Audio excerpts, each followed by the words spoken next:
Well, howdy there, Internet people. It's Bo again.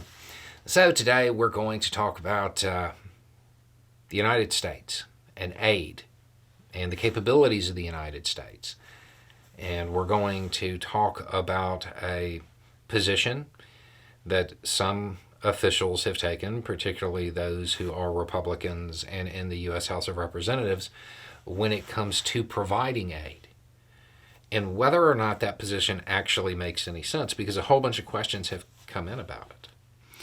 And generally speaking, the position is, hey, any aid that we were going to give to Ukraine, we should give to Israel instead, because we can't do both. That's the general tone of it. And there's been a whole bunch of questions about that. First, I would like to point out it should surprise exactly nobody that the Republican Party has once again taken a pro-Russian position. Not a common theme there at all. I would also point out that Republicans in the U.S. House of Representatives get absolutely no say in this right now. They still don't have a speaker. So even if the United States wanted to provide aid to Israel, they wouldn't really be able to do anything about it because they can't manage their own affairs. Perhaps they should focus on that rather than foreign affairs. More importantly, as far as the U.S. can't do both, I understand it's very hard for members of the House of Representatives to keep up with stuff like this, but planes have already landed. The United States is doing both. At time of filming, and this is early, there's already been a plane of a certain type of ammunition that Israel needed. So the idea that we can't do both is,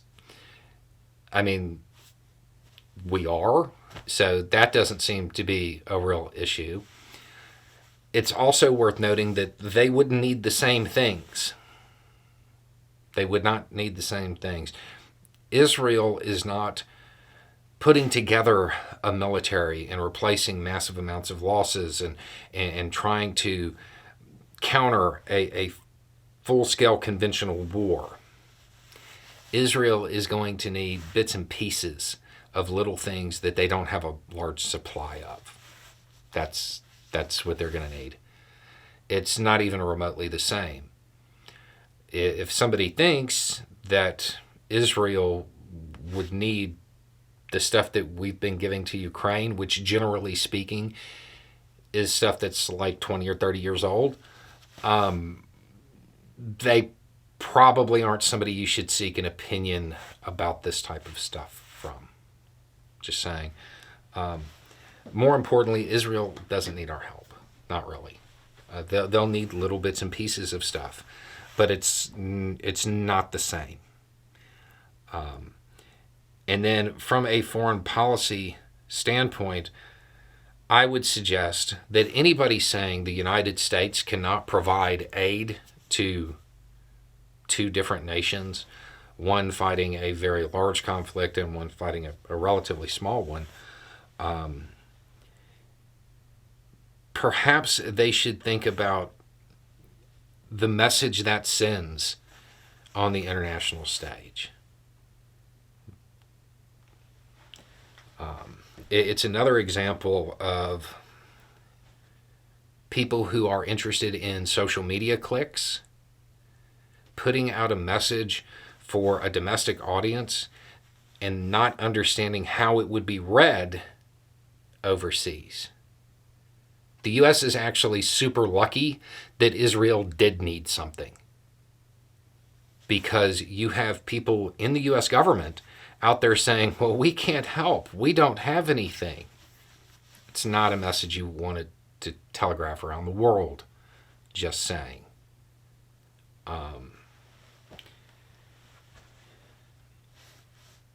Israel doesn't need, I don't think they really need anything. They may request small bits and pieces. It's going to be high-tech stuff, or it's going to be specific types of ammunition, maybe stuff that's really useful against tunnels, stuff like that. That's what they're going to want. it's not going. It isn't going to cause a conflict with what we're sending to Ukraine. If that conflict arises, it's because a bunch of politicians created the issue. Because at this point, it just seems like they want Russia to win. And I mean, whatever at this point. I mean, it's not like they can even hide it anymore.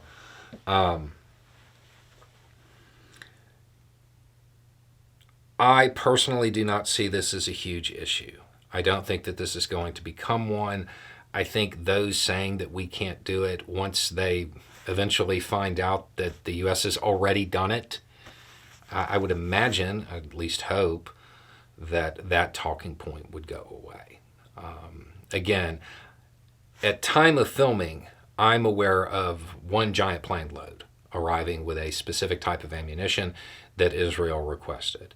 By the time this goes out, my guess is that there's going to be more. Anyway, it's just a thought. Y'all have a good day.